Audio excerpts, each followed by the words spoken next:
দেখো আমি একটা আজকে নতুন নাস্তা তৈরি করেছি। এটা সকালে ব্রেকফাস্টেও খাওয়া যায়, সন্ধ্যাবেলাও খাওয়া যায়, আর বাচ্চাদের টিফিনও দেওয়া যায়। আর কি করে করেছি সম্পূর্ণটা তোমাদেরকে দেখাবো। আর ভিডিওটা দেখার আগে প্রথমে যারা আমার নতুন বন্ধু, তারা ইউটিউব থেকে যারা দেখছো, প্রথমে সাবস্ক্রাইব করে বেল আইকনটা প্রেস করে আমার পাশে থাকো। আর লাইক আর শেয়ার অবশ্যই করবে। আর যারা ফেসবুক থেকে দেখছো, তারাও প্রথমে আমার ফলো বাটনটা প্রেস করে ভিডিও দেখা স্টার্ট করো। আর লাইক আর শেয়ার অবশ্যই করবে।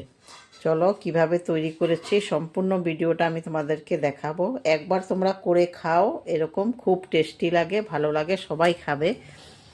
বাচ্চারা তো খাবেই, বড়রাও একবার খেলে বারবার বলবে বানাতে। চলো দেখে নিই কীভাবে আমি তৈরি করেছি। নমস্কার, শিউলিস রান্নাঘরে সবাইকে স্বাগত। আমি এই রেসিপিটা বানানোর জন্য বা নাস্তাটা বানানোর জন্য আমি আগে থেকে কিছু চাউল আর ছোলার ডাল এইখানে ভিজিয়ে রেখেছি। দুই জায়গায় ভিজিয়েছি, এক জায়গায় চাউল আর ছোলার ডাল, আর আরেক জায়গায় ভিজিয়েছি কলার ডাল। আমি এটা সকালবেলা তৈরি করছি, তো এই জন্য আগের দিনকে রাত্রে আমি এগুলো ভিজিয়ে রেখেছি। প্রায় 10 ঘন্টার মতো এগুলি ভিজেছে। এখন আমি এগুলোকে একটা একটা করে মিক্সিং গ্রাইন্ডারে দিয়ে প্রথমে গ্রাইন্ড করে নেব। এই যে মিক্সিং গ্রাইন্ডার নিয়েছি, এটার মধ্যে দিয়ে প্রথমে একটা একটা করে প্রথমে চাউল আর ছোলার ডালটাই করে নিচ্ছি। তোমরা যদি মানে 1 কোটো যদি চাউল দাও, তার সঙ্গে 4/1 ভাগ দেবে ছোলার ডাল, আর তার আধা মানে 1 কোটোর আধা কোটো দেবে তোমরা কালার ডাল। এইভাবে তোমরা তৈরি করবে নাস্তাটা। আমি একটু সবগুলো একসাথে দিচ্ছি না, আধা আধা করে দিচ্ছি। এখন আমি এগুলোকে মিক্সিং গ্রাইন্ডার দিয়ে গ্রাইন্ড করে নিচ্ছি। একবার হয়ে গেছে, আমার দ্বিতীয়বার করছি। দ্বিতীয়বার করার সময় আমি এই যে কিছু আদা আমি গ্রেট করে রেখেছিলাম, আদাগুলো দিয়ে দিচ্ছি। আর দিয়ে দেব কাঁচা লঙ্কা। তোমরা কাঁচা লঙ্কা যে যেমন খাও ঝাল ওই হিসাব করে দেবে। আমি 4টে দিচ্ছি, তোমরা তোমাদের মতো করে দেবে। এখনও আমি আবার এগুলোকে আবারও পেস্ট করে নেব। এখন দিয়ে দিচ্ছি আমি কালার ডালগুলো। কালার ডালগুলো আমি পেস্ট করে নেব।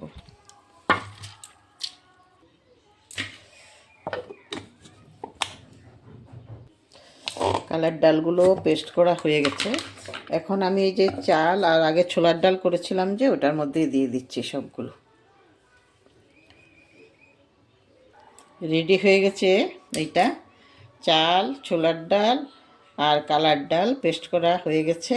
এখন আমার আরেকটা কাজ আছে, সেটা হলো এই যে তোমার এখানে আমার লাগবে, তোমরা যে যে সবজি দিতে পারো পারো।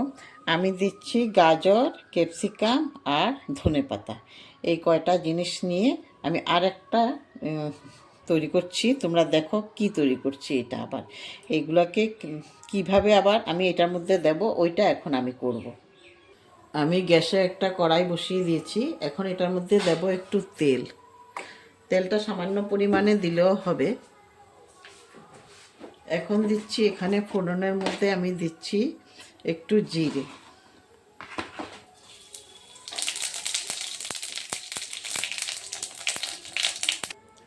আর দিচ্ছি একটু সর্ষে। এই যে কালো সর্ষে একটু দেবে, বেশি না, একটু সামান্য দিলেই হয়ে যাবে।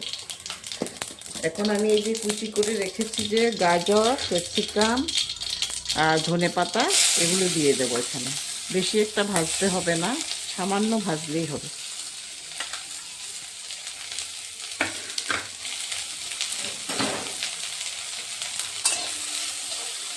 সামান্য ভাজলেই হবে, বেশি লাগবে না।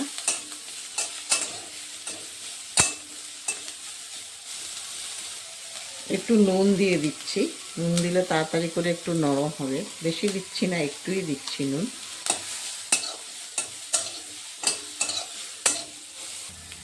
হয়ে গেছে, আমি এখন গ্যাসটা অফ করে দিতে পারবো। দেখো কীরকম হয়েছে, এরকম। এর থেকে বেশি করার দরকার নেই, এর থেকে বেশি করলে আবার ভালো লাগবে না।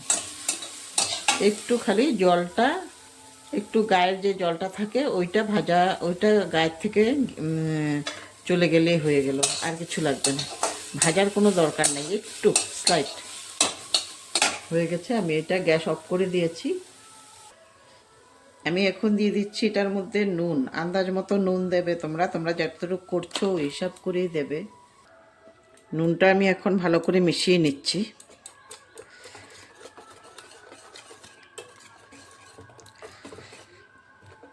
তারপরে এই যে সবজিগুলো দিয়ে দিচ্ছি এখন আমি এটার মধ্যে।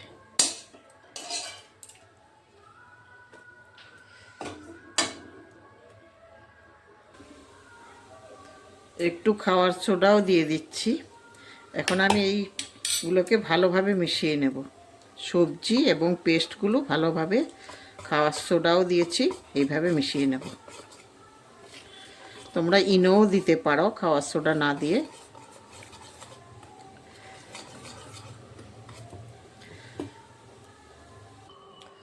তো এরকম একটা তরকা প্যান আমি বসিয়ে দিয়েছি উনুনের মধ্যে।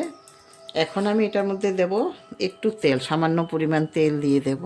তেলটা অত একটা লাগবে না, একটু দিয়ে দিলে হলো। আর তোমরা প্রথমে এটা গরম করে, তরকা প্যানটা গরম করে তারপরে একদম গ্যাসের ফ্লেমটা একদম কম করে দেবে, কম করে দিয়ে তারপরে দেবে।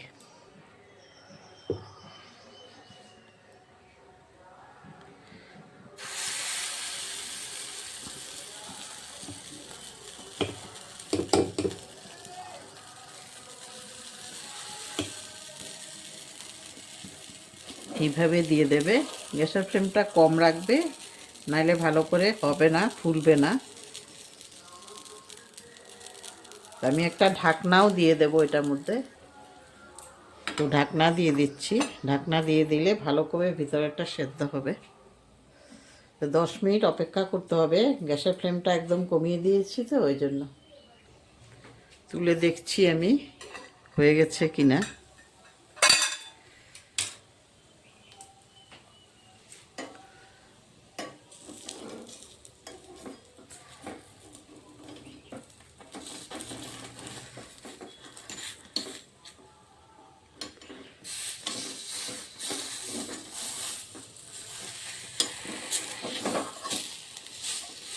হয়ে গেছে।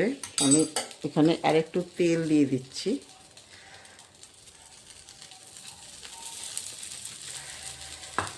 এই পেটটাও আরেকটু হবে, এইভাবে উল্টে পাল্টে করে নিতে হয়। হয়ে গেছে, দেখো কালারটা কত ভালো এসছে।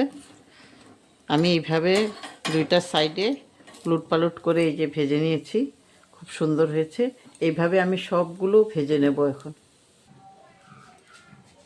এই যে আরেকটাও করেছি আমি, দেখো কত সুন্দর হয়েছে।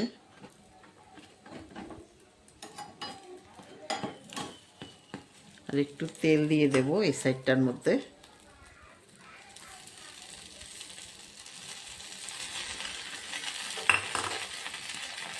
এইভাবে উলট পালট করে দুইটা সাইডে ভালোভাবে করে নিতে হয়।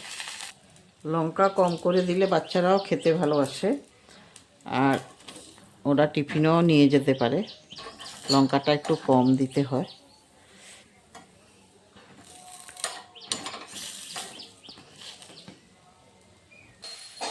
রেডি হয়ে গেছে, দেখো কত সুন্দর হয়েছে, কত লোভনীয় হয়েছে। তোমরা এইভাবে করে খাবে আর আমাকে কমেন্ট করে বলবে আমার রেসিপিটা কেমন হয়েছে, নাস্তাটা কেমন হয়েছে। আর মিডিলে যে সসটা দিয়েছি এটা টমেটো সস, এটা আমি ঘরে করেছিলাম, তোমরা দেখে নিতে পারো লিঙ্কে গিয়ে, কিভাবে তৈরি করেছি সসটাও দেখে নিতে পারবে। আর একটা করে লাইক আর শেয়ার অবশ্যই করবে।